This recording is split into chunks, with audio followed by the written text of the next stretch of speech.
Hello friend, Indian post office বা ভারতীয় ডাক বিভাগে কিন্তু প্রচুর ভ্যাকেন্সি বার হয়েছে 2025 সালে।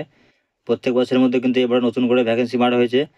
এক্ষেত্রে টোটাল ভ্যাকেন্সি রয়েছে 21,413টি এবং মাধ্যমিক পাস যোগ্যতা রয়েছে এবং বয়স রয়েছে 18 থেকে 40 বছর। তো এই সম্পূর্ণ ডিটেলসটা দেখে নেবো এবং কোন জোনে কত ভ্যাকেন্সি রয়েছে সমস্ত কিছু এই ভিডিওর মাধ্যমে আলোচনা করবো, তাই ভিডিওটি মনোযোগ সহকারে প্রথম থেকে শেষ পর্যন্ত দেখতে থাকুন।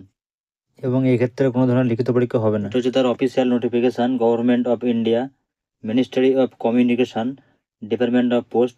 এটা হচ্ছে 7/2/2025 বিজ্ঞপ্তিটা প্রকাশিত হয়েছে এবং এখানে বলে দিয়েছে Gramin Dak Sevak GDS online engagement scheduled 1 January 2025। এখানে বলেছে অ্যাপ্লিকেশন আর invited from the eligible candidate to fill the vacant post of Gramin Dak Sevak. এখানে পোস্ট রয়েছে এখানে branch postmaster, assistant branch postmaster এবং ডাক সেবক। এ সমস্ত পোস্টে কিন্তু এখানে নিয়োগ করা হবে। তো আবেদনটা আপনি কীভাবে করবেন প্রথমে বলে দিয়েছে রেজিস্ট্রেশন অনলাইন অ্যাপ্লিকেশান বা এডিট কারেকশান উইন্ডো। এখানে বলেছে registration and submission of online application, যেটা শুরু হবে 10/2/2025 থেকে 3/3/2025। এবং এক্ষেত্রে যদি আপনার কোনো ভুল হয়ে থাকে আবেদন করার সময়, সেটা যদি আপনি ঠিক করতে চান তাহলে তার ডেট হচ্ছে 6/3/2025 থেকে 8/3/2025। এই যে অফিসিয়াল নোটিফিকেশানটি এটা আমরা টেলিগ্রাম চ্যানেলে দিয়ে দেবো, সেখান থেকে আমরা যোগ করে অফিসিয়াল যে নোটিফিকেশান সমস্ত কিছু চেক করে নেবেন এবং আপনার কোন জোনে কত ভ্যাকেন্সি আছে সেটাও কিন্তু চেক করে নেবেন। এর দুটো নোটিফিকেশান আছে, দুটো নোটিফিকেশানই আমি টেলিগ্রাম চ্যানেলে দিয়ে দেবো। এখানে স্যালারি বলে দিয়েছে ব্রাঞ্চ পোস্টমাস্টারের ক্ষেত্রে প্রত্যেক মাসে এখানে দেওয়া হবে 12,000 টাকা থেকে 29,380 টাকা পর্যন্ত এবং অ্যাসিস্ট্যান্ট ব্রাঞ্চ পোস্টমাস্টার বা এবিপিএম বা ডাক সেবকের ক্ষেত্রে এখানে প্রত্যেক মাসে 10,000 টাকা থেকে 24,470 টাকা কিন্তু এখানে দিয়ে দিয়েছে। নেক্সট বলেছে এখানে এলিজিবিলিটি ক্রাইটেরিয়া। এখানে বলেছে মিনিমাম বয়স হতে হবে 18 বছর এবং সর্বোচ্চ হচ্ছে 40 বছর বয়স এর মধ্যে হলে কিন্তু আপনি এক্ষেত্রে আবেদনটি করতে পারবেন। এছাড়াও যারা এখানে SC/ST ক্যাটাগরি রয়েছে সেক্ষেত্রে আবার ছাড় পাবে 5 বছর এবং ওবিসি বয়সে ছাড় পাবে এখানে 3 বছর এবং ইকোনমিক্যালি উইকার সেকশন ইডাব্লিউএস ক্ষেত্রে কোনো ছাড় নেই বয়সে। এবং যদি পার্সন উইথ ডিসেবিলিটি বা পিডাব্লিউডি থাকে সেক্ষেত্রে তারা ছাড় পাবে 10 বছর এবং পার্সন উইথ ডিসেবিলিটি যদি পিডাব্লিউডি হয় প্লাস ওবিসি হয় সেক্ষেত্রে ছাড় পাবে 13 বছর এবং যদি SC/ST হয় প্লাস পিডাব্লিউডি হয় সেক্ষেত্রে ছাড় পাবে বয়সে 15 বছর। নেক্সট বলছে এখানে qualification as the date of notification.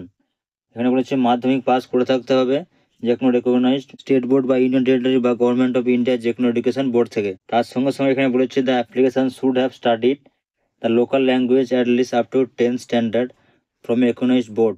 Local language কিন্তু থাকতে হবে, আপনি যে বোর্ড থেকে পাস করেছেন সেই বোর্ডে কিন্তু উল্লেখ করে থাকতে হবে। এবং এছাড়া বলেছে আদার কোয়ালিফিকেশান যদি আপনার নলেজ অফ কম্পিউটার থাকে আপনি আগে অগ্রাধিকার পাবেন। নেক্সট হচ্ছে নলেজ অফ সাইকেল জন্য জানতে হবে। নেক্সট হচ্ছে রিজার্ভেশন, যে সমস্ত ক্যান্ডিডেট SC/ST ওবিসি বা পিডাব্লিউডি বা ইডাব্লিউএস আছে সেক্ষেত্রে কিন্তু এখানে রিজার্ভেশন রয়েছে এবং সেই অনুযায়ী কিন্তু আপনাকে সার্টিফিকেট কিন্তু থাকতে হবে আপনার, তাহলেই আপনি আবেদনটি করতে পারবেন। নেক্সট হচ্ছে এখানে 100 টাকা ফি রয়েছে মহিলা এবং SC/ST ক্যান্ডিডেট বাদ দিয়ে।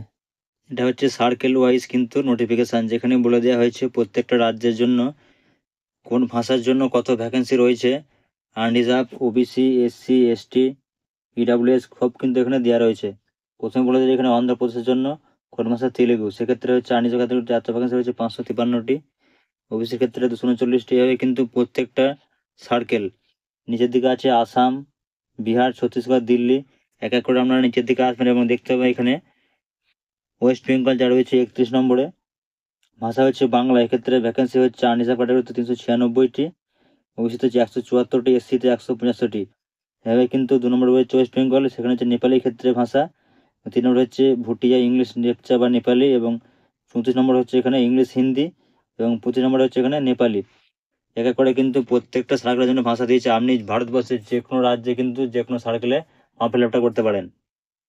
টোটাল যে ভ্যাকেন্সি হচ্ছে সেটা হচ্ছে 21,413টি ভ্যাকেন্সি কিন্তু এখানে টোটাল রয়েছে। এই দুটো অফিসিয়াল নোটিফিকেশন কিন্তু আমি আমার টেলিগ্রাম চ্যানেলে দিয়ে দেবো, সেখানে যুক্ত আপনারা দেখে নেবেন। এবং ভিডিওটি ভালো লাগলে অবশ্যই লাইক করবেন এবং শেয়ার করবেন বন্ধুদের কাছে যেন তারা একটি ফর্ম ফিল আপ করতে পারে। এবং এর যে ফর্ম ফিল আপ স্টার্ট হয়ে গেছে সেটা কিন্তু আমি একটা অনলাইনে ভিডিও বানিয়ে দেবো, তা আপনারা অবশ্যই কমেন্ট করে জানাবেন। এবং এতে কিন্তু কোনো ধরনের লিখিত পরীক্ষা নেই, শুধুমাত্র আপনার মাধ্যমিকের নাম্বার থেকে সরাসরি কিন্তু আপনি সিলেক্ট হয়ে যাবেন।